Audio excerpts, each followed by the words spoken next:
할렐루야. 오늘 레위기 25장 8절에서 12절까지 말씀을 함께 봤습니다. 오늘 말씀의 제목을 희년이라고 정했습니다.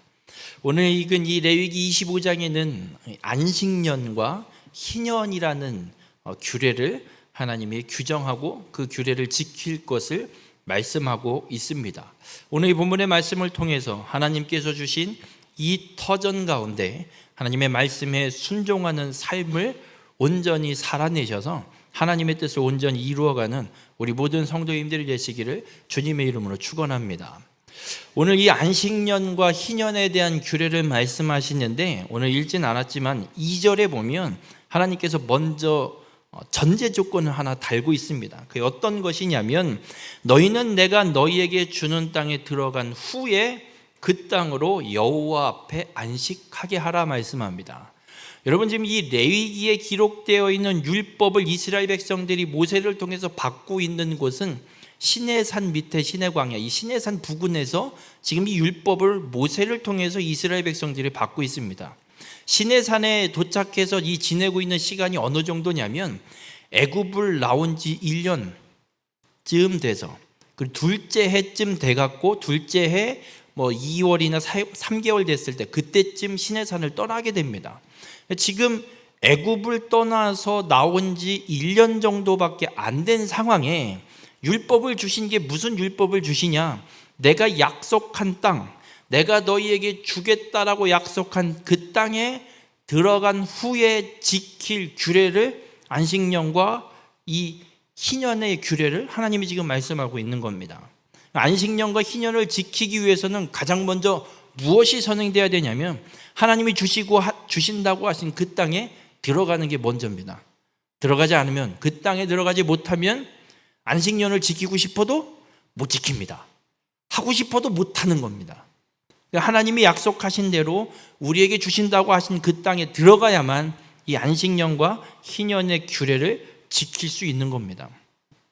그런데 이스라엘 백성들 입장에서 생각해 보겠습니다.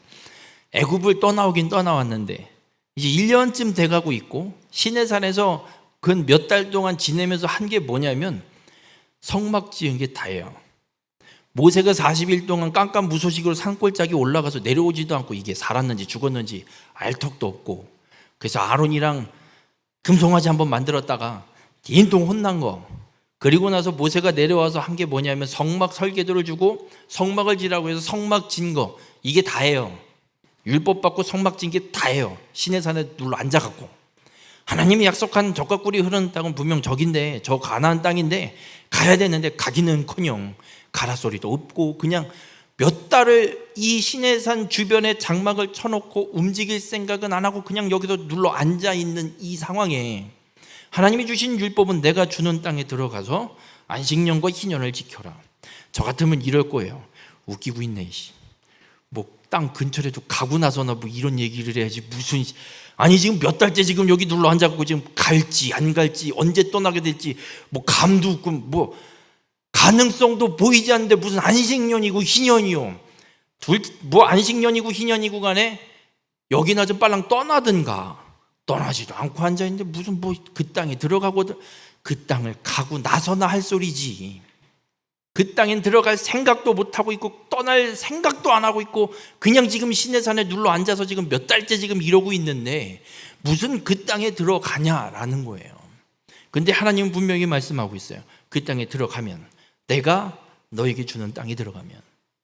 여기에 한 가지 또 조건이 무슨 의미가 붙어 있는 거냐면, 여러분 지금 이스라엘 백성들이 애굽을 떠나서 가나안 땅을 가는 그 모든 과정, 애굽을 떠난 것도 그렇고 광야를 지금 이 시점에서는 40년을 걸어갈지 1년을 걸어갈지 5년을 걸어갈지 아무도 모릅니다. 가데스 바네아의 이 정탐 40일 정탐 사건이 아직 일어나기 전이기 때문에 아직 모릅니다. 몇 년이 걸릴지 모르는 거예요. 지중해 연안을 따라서 가면 일주일이면 갈 거리예요. 근데 지금 시내산으로 돌려서 지금 1년째 시내산에 죽치고 앉아 있어요. 언제 갈지도 모르고 어떻게 들어갈지도 모르고 어떻게 될지도 모르는데 하나님 분명 말씀하는 거예요. 내가 약속한 땅을 너에게 주면.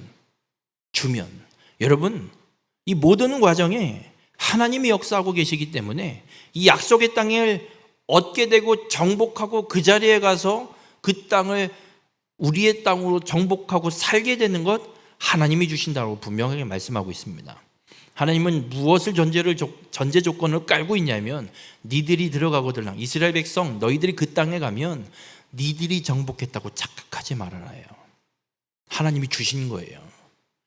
물론 여호수아와 함께 이스라엘 백성들이 군대를 조직하고 하나님 가르쳐 주신 말씀대로 여리고성을 정복하고 아이성을 패배했다가 다시 정복하고 그리고 남부 지역 갈릴리 이 가나안 땅의 남부 지역을 정복하고 북부 지역 갈릴리 부근 지역까지도 다 정복하는 전쟁을 하지만 이 전쟁을 승리할 수 있는 것도 하나님이 승리를 주셨기 때문에 승리할 수 있음을 말씀하고 있습니다. 왜냐하면 여호수아서를 읽어보시면 어떤 이야기가 기록되냐면 이 전쟁하는 방법이요, 이거는 전쟁이 아니에요. 전쟁에 승리할 수 있는 방법이 아니에요. 무슨 여리고성 열쇠바퀴 7일 동안 뺑뺑이 돈다고 성벽이 무너진다는 게 말이 됩니까? 말이 안 돼요.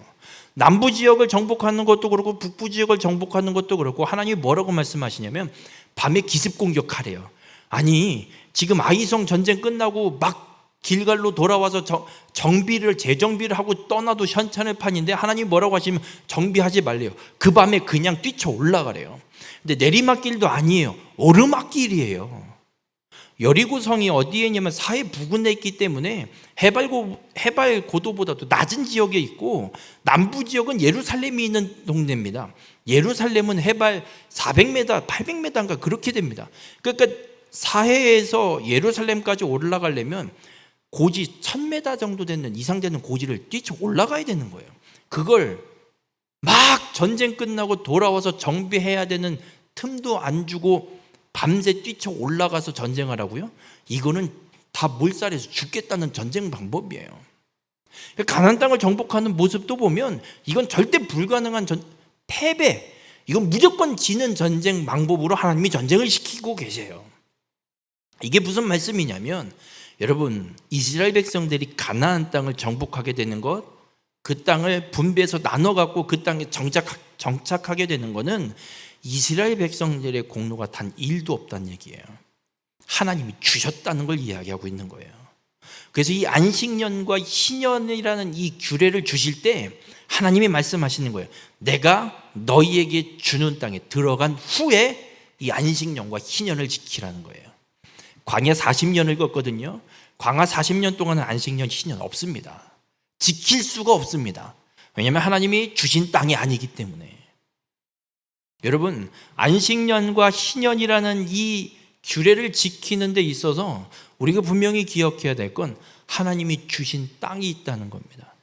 하나님이 주신 땅에 들어가서 그 규례를 지킨다는 겁니다. 이게 우리에겐 지금 어떤 의미로 다가오는 거냐면 이스라엘 백성들이 약속한 땅, 하나님이 약속하고 주신다고 한 땅에 들어가서 그 땅을 정복하고 지파별로 다 땅을 제비 뽑아서 분배해서 나눠 갔습니다. 그리고 그곳에서 삶을 살아가게 됩니다. 우리에게는 어떤 의미냐? 우리가 지금 살아가고 있는 삶의 터전들이 있습니다. 직장이 있을 수도 있고요. 농사짓는 농사 터전이 있을 수도 있고요. 내가 살아가고 있는 그 삶의 영역들이 다들 있을 겁니다. 여러분 그 모든 것들이 내가 쟁취한 것이 아니라 하나님께서 내게 주셨기 때문에 내가 지금 그것들을 소유하고 누리고 살아갈 수 있다는 겁니다. 많은 사람들이 취업을 하는 데 있어서 취업을 하기 위해서 엄청난 스펙을 쌓고 그 취업을 위해서 엄청난 노력들을 합니다. 그래서 취업을 하려고 원서를 내요. 그러면 스펙으로 취업이 된다 그러면 기가 막힌 스펙을 쌓은 사람들은 취업이 돼야 될까요? 안 돼야 될까요? 돼야 되죠. 근데 되든가요? 안 되든가요? 안 돼요. 제 친구 중에 한 친구가 있어요. 그 친구는 제가 있을 때는 취업을 준비하고 할 때 그 시기에는 영어 토익이나 토플 시험 보는 게 일요일에만 시험을 봤어요. 이 친구가 주일날은 난 예배를 드리기 때문에 토익 토플 시험을 한 번도 안 봤어요. 그래서 취업을 위해서 이 회사들의 이력서를 넣잖아요. 취업 지원서를 넣잖아요. 최종 면접까지 항상 올라가요. 한 5군데인가 3군데인가를 시험을 봤는데 계속 최종 면접까지 올라가요. 그러니까 뭐 한 2명을 뽑는다 그러면 4명까지 뽑아서 최종 면접을 하고 거기서 2명 뽑는 이 최종 면접에까지 항상 올라가요. 3군데 다. 근데 그 최종 면접에서 계속 떨어져요. 이유가 뭔지 아세요? 최종 면접에서 면접관들이 묻는데 왜 너는 영어 점수가 없냐? 이 친구는 얘기해요. 전 일요일날 예배 드리러 가기 때문에 전 시험 볼 수가 없습니다. 그래서 정수가 없습니다. 그러면 떨어지고 그러면 떨어지는 거예요.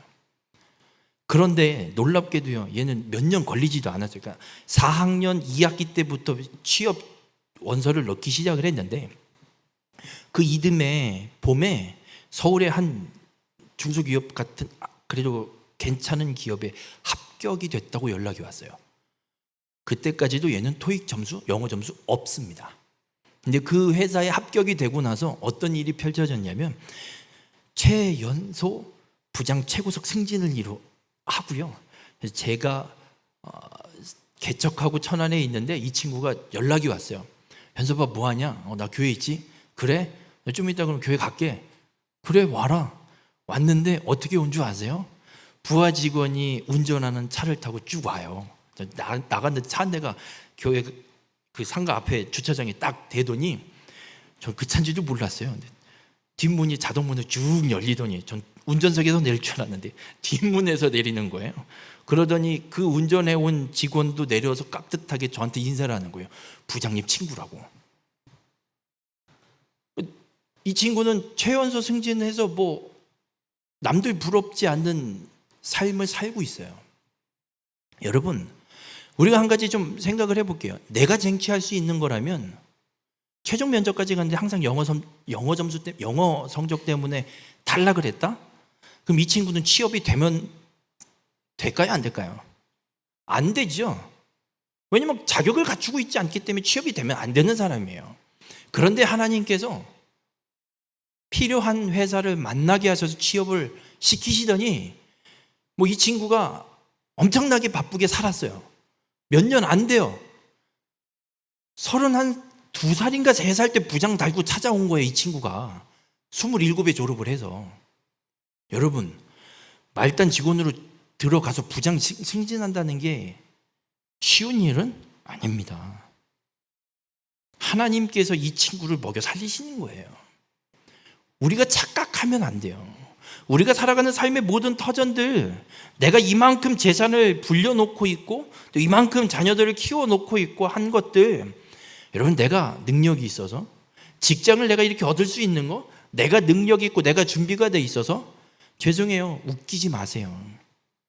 천만의 말씀 만만의 콩떡입니다. 하나님이 주셨으니까 내가 지금 이렇게 누리고 있을 수 있다는 겁니다. 바라긴 우리 모든 성도님들, 내가 누리고 있는 이 모든 것들이 하나님이 주신 것임을 잊지 마시길 바랍니다. 하나님이 안 주시면 가질 수 없습니다. 욥을 보세요. 하나님이 주셔서 엄청나게 재산을 갖고 있다가도 사단과 거래를 하시잖아요. 그래? 얘 죽이지만 말고 네 맘대로 해봐. 얘가 날 버리나 안 버리나. 한순간에 다 사라지잖아요. 하나님의 허락하시면 다시 회복되는 줄 믿으시기 바랍니다.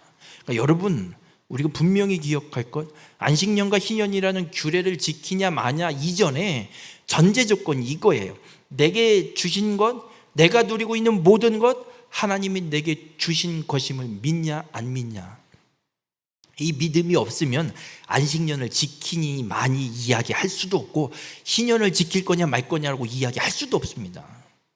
이스라엘 백성들이 안식년과 희년을 지키기 위해서는 먼저 이거예요. 하나님께서 내게 주신 것. 우리도 동일해요. 하나님께서 내가 누리는 이 모든 것들을 내게 주신 것. 이것이 인정되고 믿어져야 하나님의 말씀대로 할 거냐 말 거냐, 그 다음 문제가 되는 겁니다. 바라긴 우리 모든 성도님들이 하나님께서 내가 누리는 모든 것을 주셨음을 믿고 하나님이 말씀하신 이 규례들을 하나하나 지켜나갈 수 있는 귀한 축복의 삶이 되시길 주님의 이름으로 축원합니다. 그래서 하나님이 어쨌든 그 땅을 주신 땅 들어가면 어떻게 그럼 안식년과 희년을 지켜야 되는지를 말씀하세요. 어쨌든 하나님이 주신 땅에 들어갔다고 치고 그럼 안식년과 희년을 어떻게 지키느냐? 안식년은 이렇게 지키는 거예요.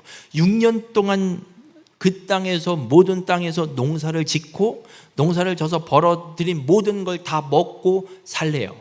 그리고 이 7년째 되는 7째 되는 해 농사 짓지 말래요. 묵히래요. 여러분 같으면 묵히시겠습니까? 정신 나간 거죠. 어떻게 땅을 묵혀요? 모래도 심어서 모래도 팔아 먹든지 심어 먹어야지. 근데 하나님은 말씀해요. 7년째 되는 해는 무조건 아무것도 하지 마라. 그러면 일단은 문제는 이런 문제가 생겨요. 그러면 7년째 되는 해 아무것도 안 심으면 뭘 먹고 산대요? 뭐 먹고 살아요? 하나님 말씀대로 6년 동안 잘 심고 잘 먹고 살았어요. 7년째 되는 해 안 심으면 뭘 먹고 살아요? 하나님이 놀랍게도 이미 그 방법을 7년째 어떻게 먹여 살리실지를 하나님이 분명하게 말씀하세요. 레위기 25장 21절에 보면 하나님이 이렇게 말씀합니다. 내가 명령하여 6째 해에 내 복을 너희에게 주어 그 소출이 3년 동안 쓰기에 족하게 하리라. 3년을 쓸 양을 6째 해에 거두게 만드신대요. 자, 6째 해에 3년치 쓸 양을 왜 주냐면 6째 해 먹고 살아야죠. 그리고 7년째 되는 해 안식년이니까 아무것도 못 씹으니까 7년째 되는 해 먹고 살아야죠. 그리고 8년째 되는 이제 그 안식년 그 다음 해 뿌려서 거둘 때까지 먹을 게 없잖아요. 그죠? 그때 먹고 살아야죠. 그래서 3년치를 6년째 되는 해에 3년치 먹을 양식을 하나님이 거두도록 복을 주셔서 7년째 안식년을 능히 지킬 수 있도록 하나님이 공급해 주실 것을 분명하게 약속하고 있습니다. 그러면 여러분 안식년을 지킨다는 것은 전제 조건은 하나님이 주신 땅이라는 걸 내가 인정하고 믿는 거라고 말씀드렸잖아요. 그리고 안식년을 지킨다는 건 하나님께서 내 모든 필요와 내 이 육체가 먹고 살 일용할 양식을 무조건 책임지시고 공급하시는 분이라는 걸 인정하는 거예요. 안식년이라는 것이. 여러분, 하나님께서 이스라엘 백성들에게 안식년 이전에 먼저 이 안식년과 동일한 규례를 하나 주신 게 있어요. 그게 뭐냐면 만나예요. 만나를 주시는데 그 만나를 주신 이유를 하나님이 어떻게 말씀하시냐면 단순히 먹을 거 공급하시는 게 아니에요. 하나님이 이스라엘 백성들의 믿음을 시험하시는 거예요.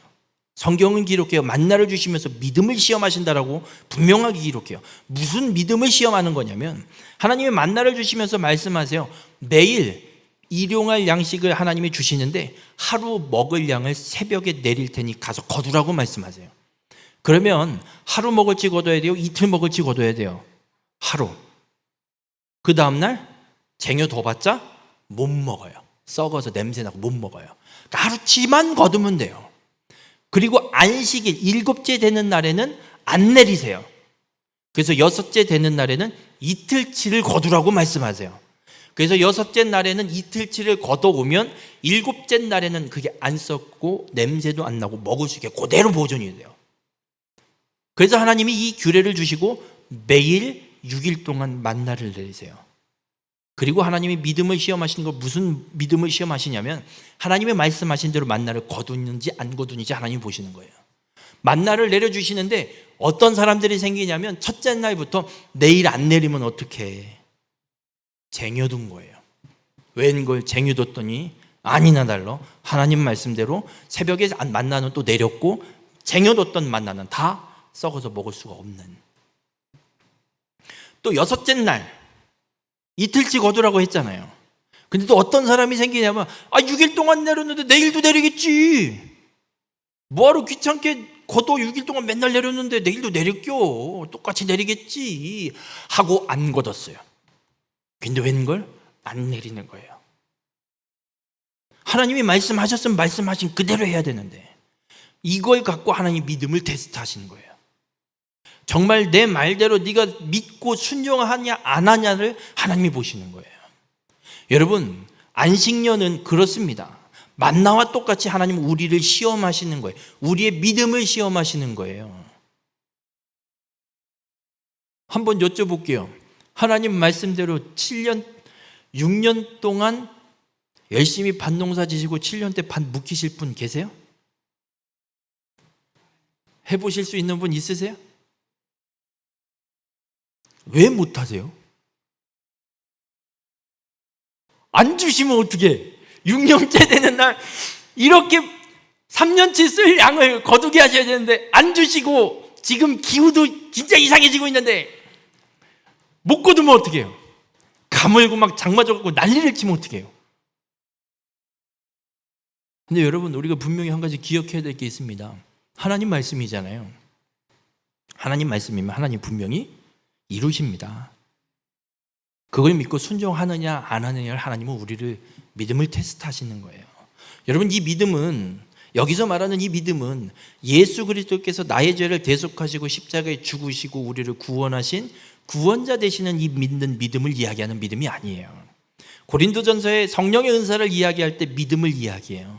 그 성령의 은사의 이 믿음은 하나님께서 오늘 내 삶에 말씀하신 그대로 그 역사들 분명히 이루실 것을 믿는 믿음이에요.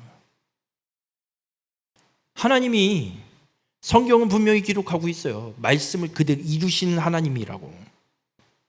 그러면 하나님 말씀을 믿고 그대로 순종하는 자에게 하나님은 또 말씀하신 대로 무조건 이루시는 분이에요. 그게 하나님이세요. 하나님이 하신 약속이에요. 그 믿음이 있는 사람은 할 거예요, 그대로. 근데 그 믿음이 없으면 못하는 거예요. 하나님은 오늘 이 안식년 규례를 통해서 우리에게 말씀하고 있어요. 네가 나를 믿느냐? 믿지 못하느냐? 믿음이 있느냐 없느냐? 바라기는 우리 모든 성도님들, 하나님의 말씀이라면 무모한 것 같아도 하나님 말씀이라면 능히 이루실 것을 믿고 순종하여서 하나님께서 채우신 놀라운 축복의 은혜를 경험하고 살아가는 우리 모든 성도님들이 되시길 주님의 이름으로 간절히 부탁을 드립니다. 여섯째 날에, 여섯째 해에 채우십니다.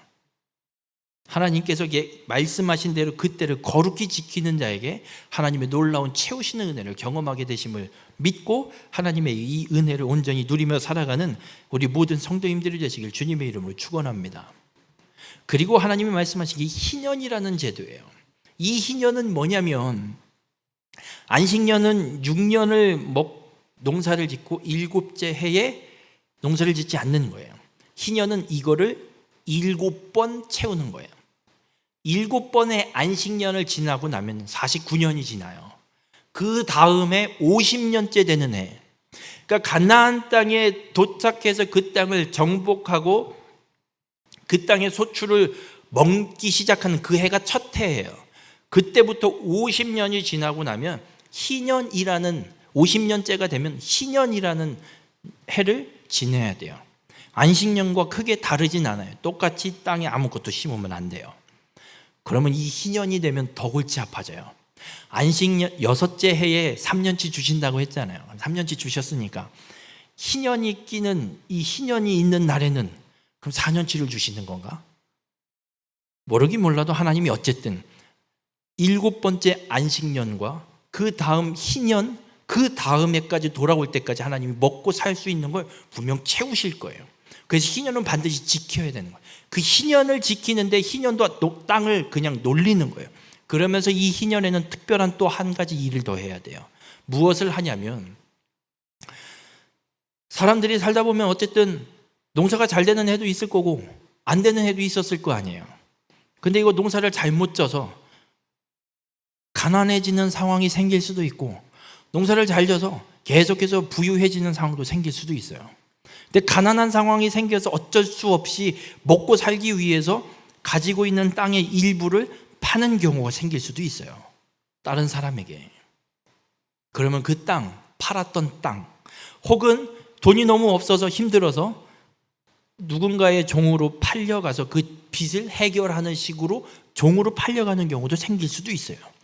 그런 상황들이 생긴 건들을 다 드러내서 희년에는, 희년이 되는 해에 그 모든 것들을 다시 다 되돌려 버리는 거예요. 내가 저 사람한테 땅을 샀어요? 저 사람이 나한테 팔았어요? 희년이 되면 이 땅을 그 사람한테 돌려주는 거예요. 근데 무조건 돌려주는 건 아니에요. 어느 정도 값을 치러야 되는 부분도 있어요. 근데 하나님이 뭐라고 말씀하시냐면 그렇게 희년이 되면 그렇게 어쨌든 팔았던 땅, 종으로 팔려갔던 사람들, 이들을 다 회복시키는 거예요. 자유를 줘서 가족으로 돌아가게, 가문으로 돌아가게 하고 그 팔아서 샀던 그 기업도 그 사람에게 다시 돌려주는 일을 이루어내는, 그래서 모두가 다시 리셋되는 거예요. 처음으로 가나안 땅에 처음 와서 12지파가 땅을 분배받았잖아요. 그리고 지파별로 분배받은 땅을 족속별로, 그 지파 내 족속별로 또 분배해서 다 땅을 나눠 가졌어요. 그러면 희년이 되죠. 50년이 지나잖아요. 그때의 모습으로 최대한 땅을 다 돌려보내버리는 거예요. 이게 희년이라는 제도예요. 왜 이 희년을 통해서 하나님이 그걸 다 돌려보내실까? 저는 이렇게 생각합니다. 이게 누가 주신 거예요? 하나님이 주신 거. 하나님이 주신 걸 잊지 말라는 거예요. 근데 왜 희년을 7번, 안식년 7번 지내고 보내게 하실까? 물론 7이라는 숫자가 완전수예요. 안식년도 완전수고 그 완전수를 7번 보내는 완전의 완전을 거듭하는 거예요. 완전한 수예요. 그 완전한 수를 지내고 희년을 지키는 거예요. 그런데 또 한 가지 볼 수 있는 건 이 희년이 50년이잖아요. 그럼 한 세대가 지나가요. 여쭤볼게요. 우리만 봐도 어느 정도 이 성인이 돼서 한 가정을 꾸리고 살아가려면 최소 성인이 되고 20세가 되고, 그리고 살아가는 삶이 70세라고 보면 50년이 걸리잖아요. 그럼 50년이면 한 세대가 저물어가고 새로운 세대가 일어나는 시점이에요. 그래서 하나님이 이 50년이라는 시간, 한 세대가 흘러가는 시간 속에 뭐 지지고 볶고 사람들이 살아가겠죠. 그리고 나서 한 세대가 다시 일어났을 때, 그때 하나님이 이 희년 제도를 통해서 땅의 기업들을 다시 지파별로 하나님이 처음 이 땅을 주실 때로 회복시킴을 통해서 이 땅을 니들이 정복하고 니들이 살아가는 게 아니라, 너희들이 쟁취한 것이 아니라 창조주인 내가 너희에게 준 땅이다. 내가 너희들을 이렇게 누리고 살게 만드는 것이고, 내가 너희를 이 땅에 데려다 놓은 것이다. 내가 너희에게 준 사명을 잊지 말고 살아가라라고 하나님께서 이 희년 제도를 세워놓지 않았을까? 여러분, 여쭤볼게요. 이제 지금 4월 1일 되면 우리 횡성이 만세운동한 날이잖아요. 그죠? 이걸 기억하는 세대가 얼마나 있을까요?